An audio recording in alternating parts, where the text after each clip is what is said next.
Pero quiero que abra su Biblia en el Evangelio de Lucas, en el capítulo número 16. Evangelio según San Lucas, capítulo número 16. En el versículo 19.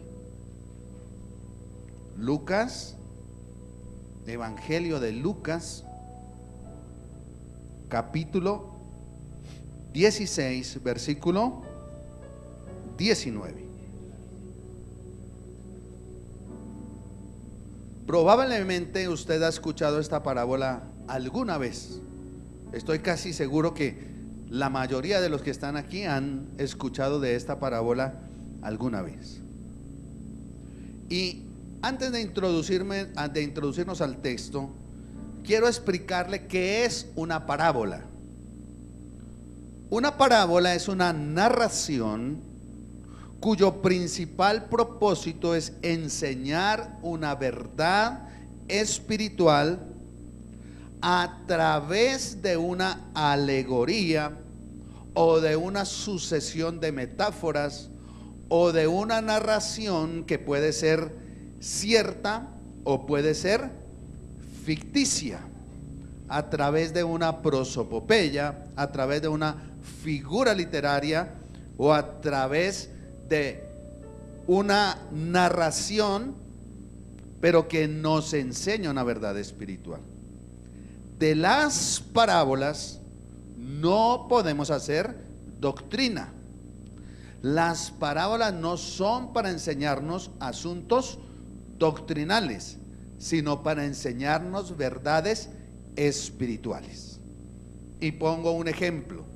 La parábola del buen samaritano no enseña ninguna doctrina.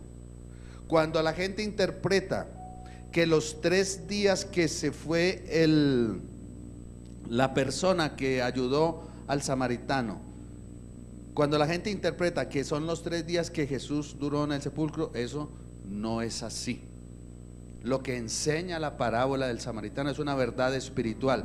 Debemos tener misericordia con los demás. Eso es lo que enseña la parábola. Y en esta parábola, insertada dentro de una serie de parábolas que vienen desde los capítulos anteriores, Lucas está hablando de dinero, Lucas está hablando de amor hacia los demás, y Lucas está hablando de el tener cuidado con los pobres. El hermano Lucas, por ser médico, era muy sensible, estaba muy de cerca tratando con la enfermedad, con la pobreza y con la miseria humana. Por eso Lucas desvela en su evangelio todos estos asuntos sociales y los coloca allí en medio de las parábolas. Dice entonces: había un hombre. ¿Cómo era ese hombre? Versículo 19. Rico. ¿Cómo se vestía? Se vestía de púrpura y de lino fino. La púrpura era un tinte supremamente costoso. Las leyes romanas decían quiénes se podían vestir de púrpura. Es decir, así usted tuviera el dinero, si usted no estaba bajo las normas del Imperio Romano, no se podía vestir de púrpura. Y la ley romana decía qué tanta púrpura podía usted colocarse en su cuerpo, porque la púrpura era algo de los reyes, de los que tenían muchísimo dinero. Y el lino fino era una tela importada del oriente, ¿sí? Muy especial y muy costosa. Entonces este hombre era, la Biblia lo dice, rico. ¿Qué más? Vestía de púrpura y de lino fino, y cada día hacía ¿qué cosa? Banquete con esplendidez. En el versículo 20 se introduce una comparación. Había también un mendigo. Entonces hay un contraste. Muchas de las parábolas están llenas de contrastes. Hay un contraste. Y había también un mendigo.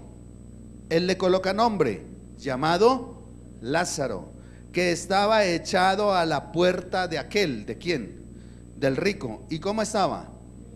Lleno de llagas. Entonces, imagínese usted, el rico vestido espléndidamente, haciendo banquete todos los días, y a la puerta un mendigo, seguramente vestido de harapos, maloliente, lleno de llagas, con hambre, porque dice versículo 21, y ansiaba saciarse de las migajas que caían de la mesa del rico, y aún los perros venían y le lamían las llagas. O sea, mira el contraste, este hombre rico con el mendigo. Pero el versículo 22 quiebra la historia y la coloca al rico y al mendigo en el mismo plano. Dice, aconteció que murió el mendigo. O sea, le llegó la muerte al mendigo. Y fue llevado por los ángeles al seno de Abraham. Vamos a mirar por qué los ángeles llevaron a este mendigo al seno de Abraham. Y murió también el rico. ¿Y qué dice la Biblia? Y fue sepultado. O sea, ambos quedaron en el mismo estado, muertos. Ambos tuki lulú. Ahí se acabó todo el esplendor, ya no podían comer, ya no, estaban muertos. Quedaron en el mismo nivel, muertos. Ahora, lo curioso es que habla que el rico tuvo sepultura. Lo peor que le podía ocurrir a un judío, a un hebreo, era no tener una sepultura digna. Era la extrema pobreza, era la cosa más infame. Lo peor que le podía ocurrir a alguien era que ni siquiera tuvieran cómo enterrar. Cuando estuvimos en Egipto, pasábamos en el bus por un cementerio y él dijo, este es el cementerio tal, dijo el guía. Y yo le pregunté, ¿por qué en el cementerio hay como? Dijo, hay gente tan pobre que lo único que tiene es el pedazo de tierra de su sepultura, y hacen sus casas encima de la sepultura de sus padres. Vivían en el cementerio de la extrema pobreza. Y llegamos a ese hotel y había unas personas, había como un matrimonio con mucho lujo. Y le pregunté al guía y me dijo, aquí solo hay dos clases sociales, los ricos y los pobres bien miserables. Y ese era el mismo contexto que estamos hablando aquí. Solo había dos clases sociales, los ricos y los pobres. No había nada más. Versículo 23, y en el Hades. ¿Y el Hades qué es? El Hades se llama lugar de los muertos. Hades es mal interpretado como infierno. El Hades no significa infierno. El Hades simplemente es el lugar de los muertos, donde van todos los muertos. El apóstol Pablo dice, ¿quién librará, Señor, libra mi alma del Seol? Hades y Seol son la misma cosa. El Hades en hebreo, Seol en griego, eran la misma cosa y se traduce como lugar de los muertos. Ellos creían que allá había un lugar de los muertos y que quedaba en la profundidad de la tierra, donde iban todos a esperar el juicio. Y fue llevado entonces al Hades, alzó sus ojos estando en tormentos y vio de lejos a Abraham y a Lázaro en su seno.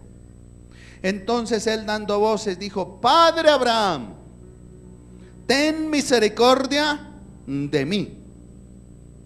La primera petición que hace el rico, y invoca a Abraham y le dice Padre, como para orientar a Abraham, diciendo, ¿cierto? O sea, el término padre es como diciéndole, papá. Y ya cuando un hijo le pide algo a usted, pues usted se sensibiliza, ¿verdad? Porque es su hijo y usted quisiera darle eso. Pero él le dice: Padre, ten misericordia de mí, y envía a Lázaro para que moje la punta de su dedo en agua y refresque mi lengua, porque estoy atormentado en esta llama. Aquel rico invisibilizó a aquel mendigo que estuvo tirado a las puertas de su casa, pero ahora el mendigo sí le sirve. Pero ahora, después de que ha muerto, el mendigo sí le es útil. Antes ni siquiera le puso cuidado, pero ahora sí le dice. Y está usando aquí una figura literaria. No es que realmente moje un dedo y le dé una gota de agua. Le está diciendo: dale que me traiga una limonadita para que yo calme mi sed. Pero ¿cuál es la respuesta de Abraham? Pero Abraham le dijo: hijo. Le responde, si él lo llama padre, él lo llama hijo: acuérdate que recibiste tus bienes en tu vida, y Lázaro también males, pero ahora este es consolado aquí y tú atormentado. Y aquí hay dos cosas que se han interpretado mal en la parábola y que no son lo que está hablando la parábola. Y la primera es que no se preocupe si usted es pobre, que algún día usted recibirá recompensas en el reino de los cielos. O sea, tranquilo. Esa no es la interpretación adecuada de la parábola. Es una teología que nos metieron, porque además era una teología farisea. El fariseo decía: si soy rico es porque estoy bien delante del Señor. Si soy rico es porque Dios me ha bendecido y entonces merezco ser rico. Y el que es pobre es porque Dios lo ha maldecido. Seguramente está en pecado, seguramente quién sabe qué cosas está haciendo, y por eso Dios lo ha castigado por ser pobre. Y esa teología sigue hoy prevaleciendo en la iglesia, y la gente viene y te dice: ¿dónde te congregas? En Isín. Uy, hermano, pero no se le nota la bendición, porque no viste ese traje elegante que vale tanta plata. ¿Y dónde está tu carro? Dice: aquí tengo mi Renault. Uy, pero no se le nota la bendición. Y creemos que el hecho de que Dios nos haya prosperado es porque nos ha bendecido, y creemos que al que no ha prosperado, entonces es porque está maldito o está en pecado. Y esa es una falsa teología. Esa es una falsa teología, porque la parábola no está hablando de eso. Ni la parábola tampoco está hablando que no te preocupes, eres pobre y miserable, sigue así, hermano, que algún día en el reino de los cielos pues tú recibirás, vas a ser saciado. Y se apoyan en las bienaventuranzas, donde dice que los pobres serán saciados.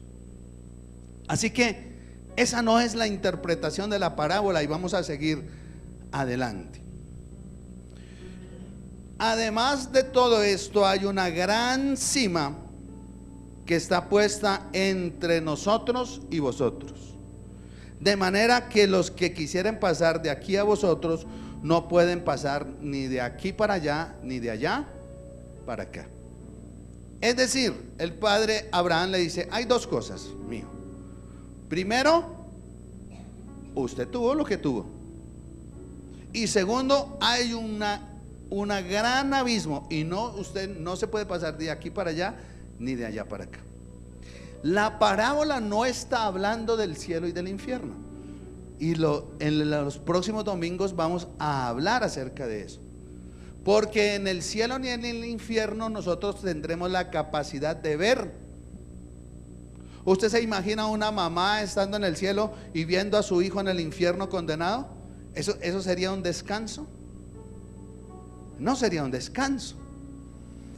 Los judíos creían que cuando la gente se moría, y la gente buena se moría, se iba al seno de Abraham. Y Jesús toma esa creencia popular para explicar lo que vamos a concluir ahora al final de la parábola. Es decir, si Jesús viviera aquí, de pronto tomaría algún cuento nuestro, alguna anécdota nuestra, alguna cosa, y nos explicaría una verdad espiritual. Entonces, le está diciendo, no puedes pasar. Entonces el rico se olvida, ya dijo, ya agoté los recursos conmigo. Entonces le dijo, te ruego pues, Padre, que envíes a casa de mi padre, porque tengo 5 hermanos, para que les testifique, a fin de que no vengan ellos también a este lugar de tormento. Es decir, bueno, no vas a mandar a Lázaro aquí, por favor, envíalo allá, para que a mis hermanos les diga que este asunto es serio. Y Abraham le dijo, a Moisés y a los profetas tienen, dígalos. Y esta es la clave de la parábola. ¿Qué está refiriéndose a Moisés y a los profetas? ¿Quiénes son Moisés y los profetas? ¿Qué interpretas tú, José? La palabra de Dios. Cuando se refiere a Moisés y los profetas, está diciendo, ahí tienen la palabra. Y la palabra de Dios será el único medio de salvación, porque la palabra de Dios dice que los que crean en Jesucristo como Señor y Salvador, esos serán salvos. Le dice, no necesitan ver un resucitado, no necesitan ver un fantasma, uno que estaba muerto y que volvió a la vida. Ahí tienen la palabra de Dios.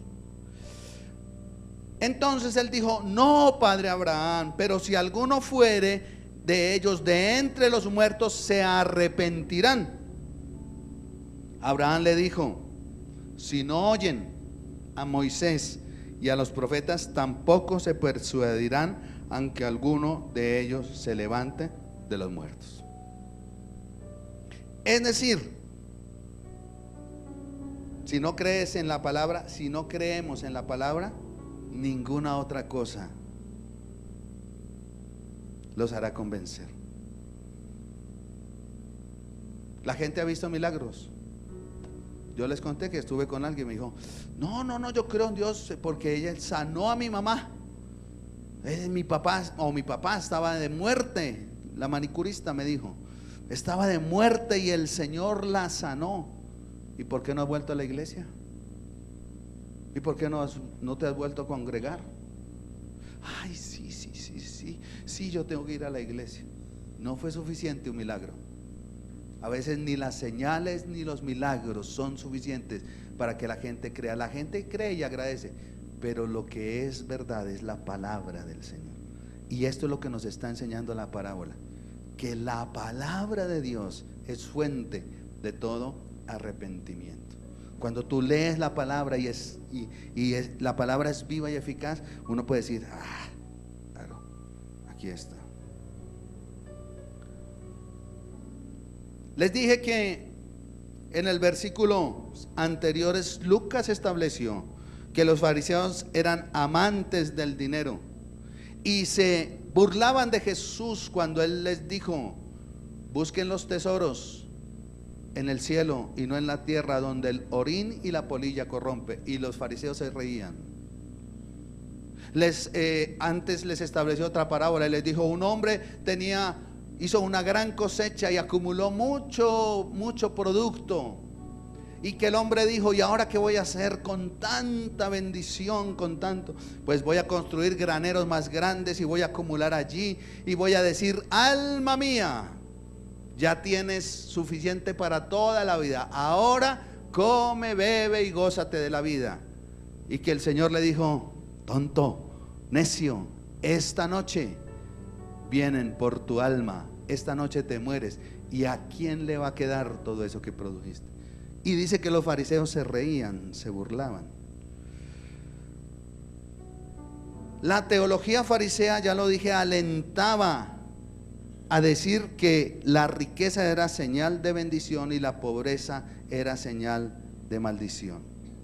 Pensaban ellos, Lázaro se merece su sufrimiento, debe ser culpable de algún pecado bien terrible, por eso está así. Pero déjeme decirle que El servicio a la riqueza se convirtió en esclavitud, a tal punto que el rico perdió la sensibilidad con aquel que estaba tirado a las puertas de su casa. Perdió el sentido de valor de sí mismo, se la pasaba de rumba en rumba, todos los días hacía banquete. Concluyamos pues lo que nos dice la parábola. Número 1, los pobres de este mundo no deben mantenerse así.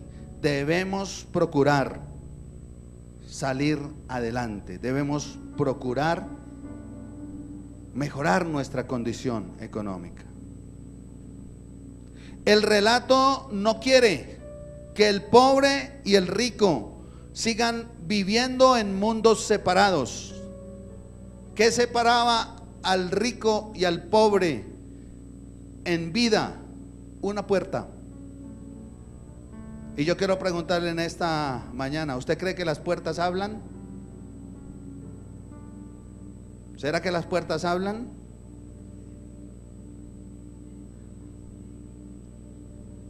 Generalmente las puertas hablan, porque usted encuentra una puerta y dice hombres, mujeres.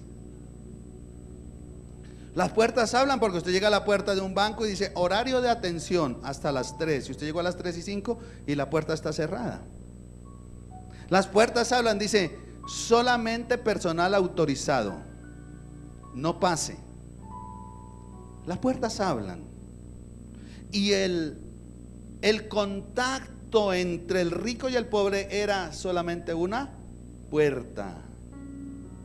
Y el rico pudo en vida acceder a tener contacto con el pobre a través de esa puerta. Pero en el mundo de los muertos ya no había posibilidad. En vida el rico y el mendigo no se relacionaron. Pudieran haberlo hecho, porque repito, solamente una puerta había. Tras su muerte cambia el escenario y ambos están en el reino de los muertos. Tampoco ahora mantienen contacto. El rico y el pobre no pueden tener contacto el uno con el otro. Lázaro vive en una zona del más allá que es distinta a la que está viviendo el rico. Las cosas cambiaron, pero es imposible, dice la Biblia, que el rico vaya donde está el pobre, ni que el pobre vaya donde estaba el rico.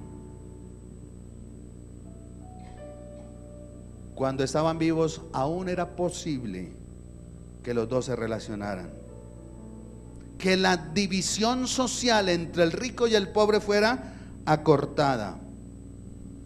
Pero lamentablemente el rico no tuvo ojos para el pobre. Lo invisibilizó con su indiferencia, como invisibilizamos nosotros a los mendigos con nuestra indiferencia. El gobierno expulsó, sacó de la calle del Bronx a una cantidad de mendigos, de Lázaros, que probablemente no tienen la culpa, porque seguramente lo que encontraron allí en el Bronx, expendio de droga, narcotráfico, inducción a la prostitución de niñas y todas las cosas que ustedes pueden ver por internet que encontraron allí, seguramente los dueños de eso no viven ahí. Estoy seguro que no viven ahí. Deben vivir en algunas casas lujosas haciendo banquetes todos los días. Seguramente se visten de púrpura y de lino, porque están aprovechándose de la desgracia humana. Esos que introducen droga a las escuelas de los niños, esos se están vistiendo de púrpura. Pero aquellos hombres y mujeres desplazados han llegado a los barrios y la gente los ha sacado a palo y a piedra, como ustedes pueden ver en los noticieros. Los invisibilizamos. Las fronteras entre el necesitado y el que tiene tienen que ser rotas. Entre el docto y el ignorante tienen que ser rotas. Las fronteras entre el cristiano y el que no conoce a Dios tienen que ser rotas. Las fronteras entre el venezolano que está ingresando a nuestro país y nosotros tienen que ser rotas. La frontera entre el negro y el blanco tienen que ser rotas. Eso es lo que nos está diciendo la parábola. La frontera entre el que piensa diferente a nosotros tiene que ser rota. La frontera entre el homosexual y nosotros tiene que ser rota. Y tenemos que ir a misericordia, porque hemos vuelto esta tierra de los vivos en tierra de muertos, donde no nos comunicamos con el pobre, no nos comunicamos con el que es de diferente color, no nos comunicamos con el que piensa diferente, no nos comunicamos con el mendigo, no nos comunicamos con aquel que es un hombre pero está vestido de mujer, no nos comunicamos con el borracho de tu apartamento, de tu edificio. Y lo que la parábola y lo que nos está diciendo el Señor es: las fronteras tienen que ser rotas y no podemos invisibilizar a los otros. Nosotros ya recibimos el evangelio, nosotros recibimos la palabra del Señor y tenemos que romper esas fronteras y ir donde el que necesita esa palabra, donde el que necesita un abrazo, donde el que necesita un consejo, donde el que necesita un consuelo. Nosotros prácticamente somos los agentes de Dios para llevar el amor de Dios. Muchos invierten la parábola y crean un abismo entre el que piensa diferente y nosotros. Ay, ahora que soy cristiano, no me junto con esa plaga, no me junto con ese. De malas, ¿para qué decidió esa vida? Y pensamos lo mismo que pensaban a veces los fariseos. Yo soy bendecido porque creo en el Señor. Eso les pasa por tener esas prácticas sexuales horribles. Y volvemos nuestra Colombia tierra de muertos. Volvemos el Hades aquí a la tierra y no llevamos la palabra. El relato pone a esta visión como el reino de la muerte, donde nada se puede cambiar. Pero el reino de la muerte no puede prevalecer en esta tierra. No son aplicables en este tiempo esa teología. Nosotros vivimos todavía en el mundo de puertas abiertas, y las puertas tienen la posibilidad de abrirse para aquel que piensa diferente a nosotros. Las puertas del evangelio, y que Jesucristo murió en la cruz para que nosotros llevemos como iglesia el evangelio a aquel que lo necesita, independientemente de cómo piense, independientemente de cómo viva, independientemente de la posición social, de la religión, de la política. Oh, cómo nos hemos dividido hoy. La política logró hacerlo. Es un acuerdo entre el gobierno y las FARC. Es un asunto de gobierno y un grupo guerrillero. Pero nosotros tomamos partido. A nosotros no nos invitaron. ¿Y qué vas a hacer cuando venga esa gente reinsertada? ¿Será que acaso el niño de 14 o 15 años que fue sustraído de su casa y llevado allá de manera obligada, y que hoy tiene 20, 22 o 23 y va a ingresar a una sociedad, será que lo vamos a invisibilizar también? La gente dice: ¿quién puede hacerlo? La iglesia. La iglesia sabe de perdón. Yo me pregunto, amados hermanos, ¿sabemos de perdón? ¿Sabemos de reconciliación? ¿Sí sabemos? ¿Sí estamos preparados para recibirlos? Si estamos preparados para recibir al mendigo. Vean ustedes la entrevista que hizo uno de estos periodistas a un señor de estos de la calle que decidió salir del Bronx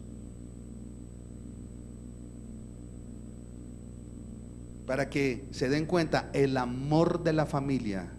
Dice él: los ojos de mis hijos fueron los que me hicieron salir de allá. No dejaré de ser drogadicto nunca, y todos los días tendré que levantarme siendo un drogadicto, y tendré que luchar contra lo que siento en mi cuerpo. Él dice: mi cuerpo me duele, pero cuando me levanto y veo los ojos de mis hijos y de mi esposa y el amor que ellos me tienen, eso me da fuerzas para mantenerme libre de la droga.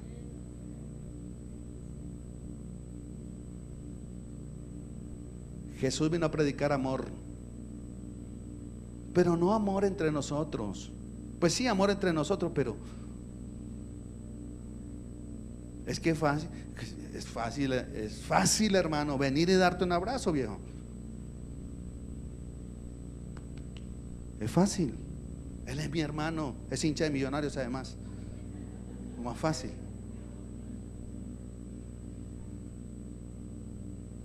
¿Será lo mismo de fácil abrazar a aquel maloliente mendigo?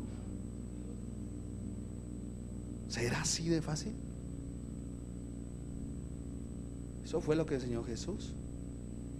Al leproso Él le dijo: levántate. Al mendigo, al ciego. No quiero extenderme. Ponte sobre tus pies y oremos y démosle gracias al Señor.